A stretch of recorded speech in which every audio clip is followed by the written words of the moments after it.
professeur d'électrotechnique, formateur au COP de Thiès.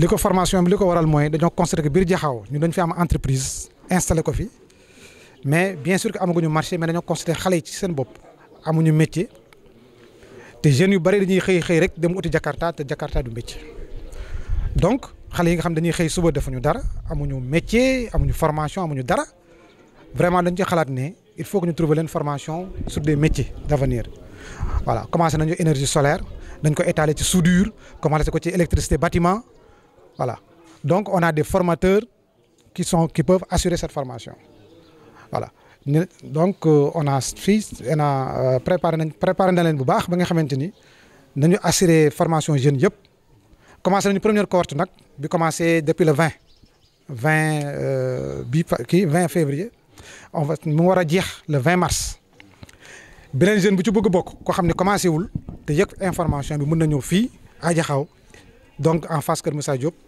donc ñu soo demee EB service rek staff bi nañu ñëw inscrire ko gratuitement ba mu am métier su paree après métier bi nañ ko dem utali marché utali marché na leen créer GIE di leen utal marché pour ñu mun am lu ñuy dunde waaw loolu daal mooy sunu mbébét fi mu ne nii waaw ñu ngi ko def nag ci grâce générosité de monsieur Ousseynou Sène koo xamante ne yàgg na dimbale Jaxaaw magu Jaxaaw yi jigéenu Jaxaaw yàgg na ci def ça fait plus de ay années c'est plus de 5 ans ou même plus waaw moo ñu ci jàppale ba financer entièrement le projet ba première cohorte bi mën a dem ñi ngi ñaan nag keneen ku ko dégg te bëgg ci dugal loxoom ñi nga ubbi bunt yi mu ñëw jàppale xale yi pour ñu am métier waaw métier bi commencé nañ ko solaire waaw donc ñu am métier utal leen liggéey parce que pour nga mën a am liggéey il faut nga am métier ñiy jóge dem extérieur sax su ñu amul métier lu ñu fay def lu jaay donc soo amee métier fu la neex dem donc soo demee métier vraiment pour nga am liggéey day yomb.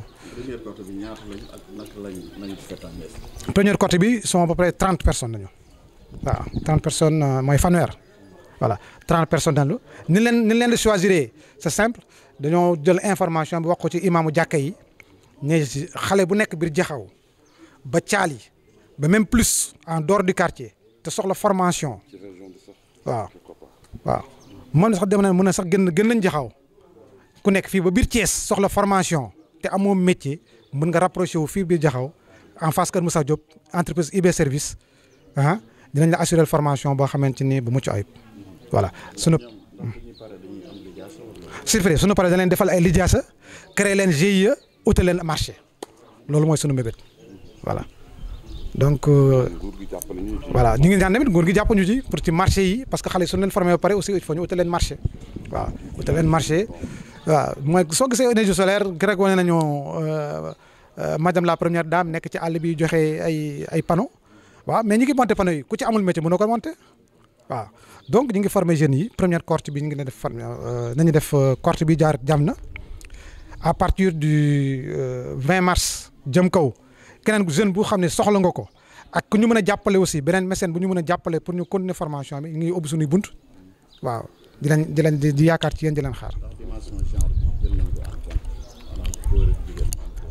si am na góor ak jigéen soo xoolee ñu toog fii am na ay góor am na ay jigéen donc góor ak jigéen mag ak ndaw góor ak jigéen parce que mag mën na dem ba am ci yenn âge yi mais du am métier waaw su ñëwee mën nañ ko def ci formation bu nekk ku déggul français sax su ñëwee mën nañ ko am nuñ koy jaarale ba mu mën a métier mokkal métier bi ba man jox ko lijaasa mu dem uti liggéey wala ñu utal ko ci utal ko marché waaw.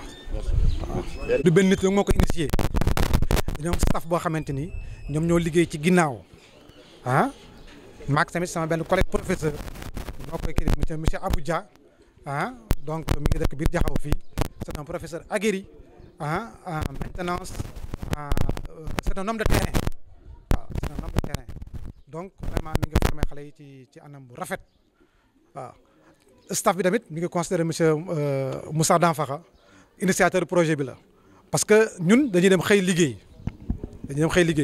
mais pour ñu mën a am financement bi la dem waxtaan ak Ousseynou Sène waxtaan ak staff Ousseynou Sène ba ñu mën a jot financement boobu waaw ñu ngi remercie bien sunu staff Moussa Danfakha ak Kandé ak Diop Diop waaw. Abdourahmane ñoom ñëpp ñu ngi leen di remercier beaucoup parce que ñoo ci jàpp ba tey jii ba formation bi egg fii waaw.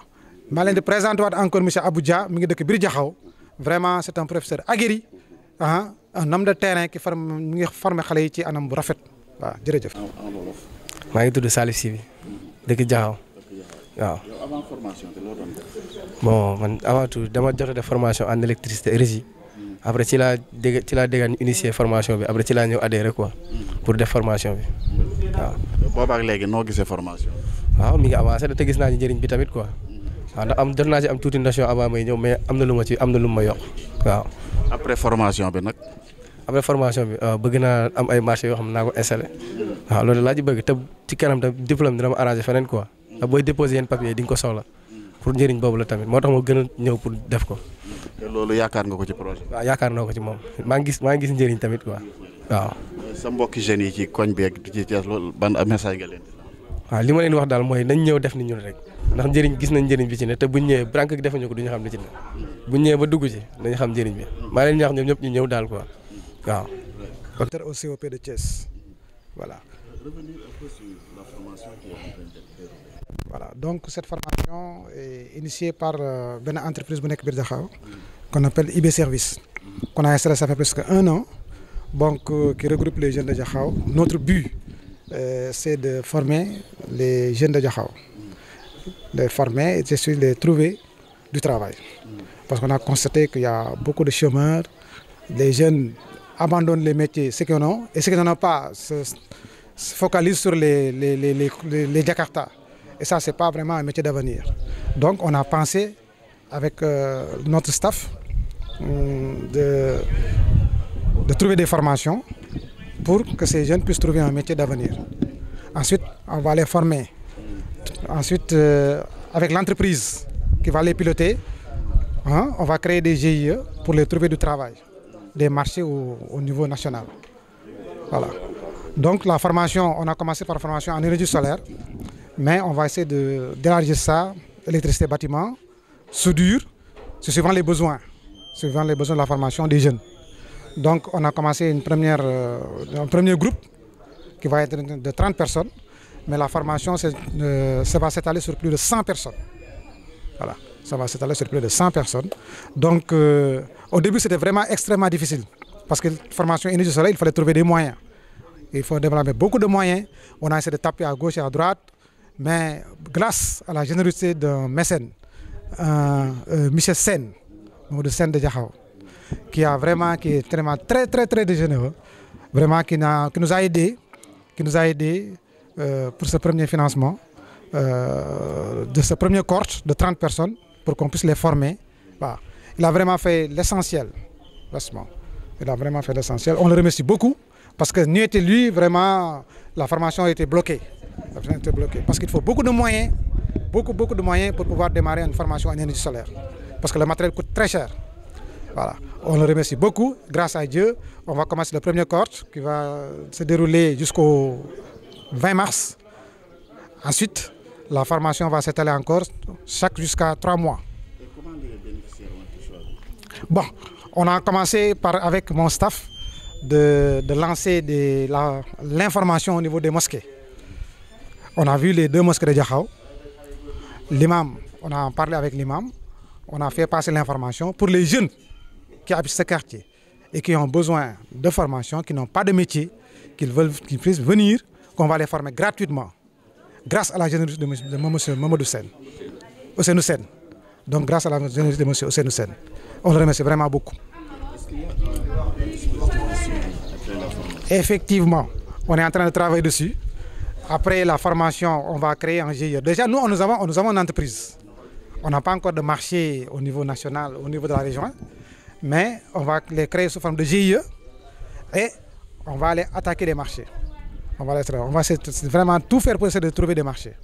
Même au niveau du quartier, si par exemple quelqu'un a besoin d'une petite installation, surtout avec les stages de la Sénélec, ces jeunes-là seront capables, au terme de la formation, d'assurer ce câblage-là.